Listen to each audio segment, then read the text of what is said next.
Para sa ato ang ika-unom nga dula, unsa may nakita ninyo sa gigunitan ni teacher? Kahoy yung kuan. Asa ang tubig? Gatlo. Oh, very good. Sa green. Kahoy. Sa green. Very good. Unsa gani ang mga hayop na nagpuyo sa tubig? Isa. Isa nga mga hayop. Upo lang, upo lang, upo lang.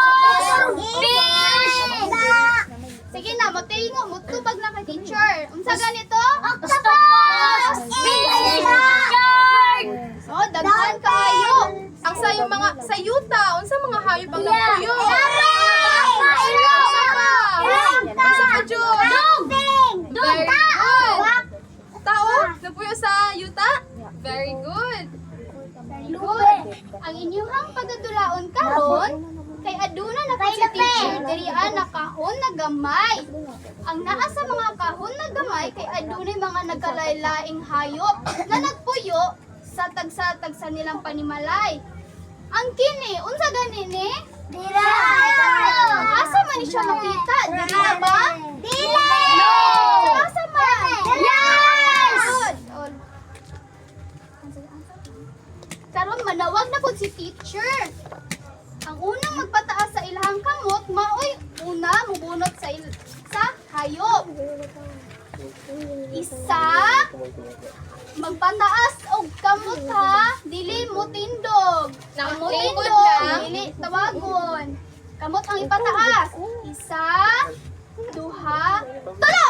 Oh, nako. Ay, usab. Nitindog si MJ, si Adi. Uy, mo tindog. Si Jerry nitindog sa. Tana lang. O sige, baba sa kamot tanan. Ibaba sa kamot. Baba.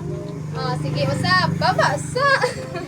Usab. Isa, duha, tulo. O, mise. Magbunot ka og hayop. Unsa man na siya hayop? Ay, butang. Unsa man na siya butang? Very good. Tama ba gibutang ni Missy? Opo, teacher. Ang na siya tulo ka palakpak. Isa, duha, tulo. Manawag na po si teacher. Isa, duha, tulo. Princess. Ako sa mamang natika. Unsa man na siya princess? Kasi kulitin Nagpuyo pa. ang tabaw.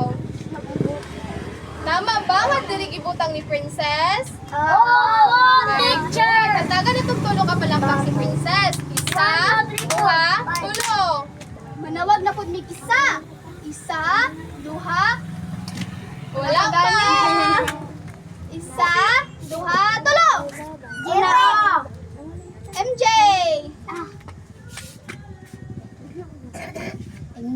Unsa man na siya? Hanap po yung ang iro. Sunod. Tama ba nga diri gibutang ni MJ ang iro? Opo, teacher. Very good. Sa yuta. Oh, manawag na po sa isa. Isa, duha, tulo. Una. Okay. Asa man na siya nagpuyo, Mat? Unsa may pangalan niya? Very good. Tama ba nga diri gibutang ni Mat? Very good. Hatagan na to siya tulo ka palakpak. Isa, duha, tulo.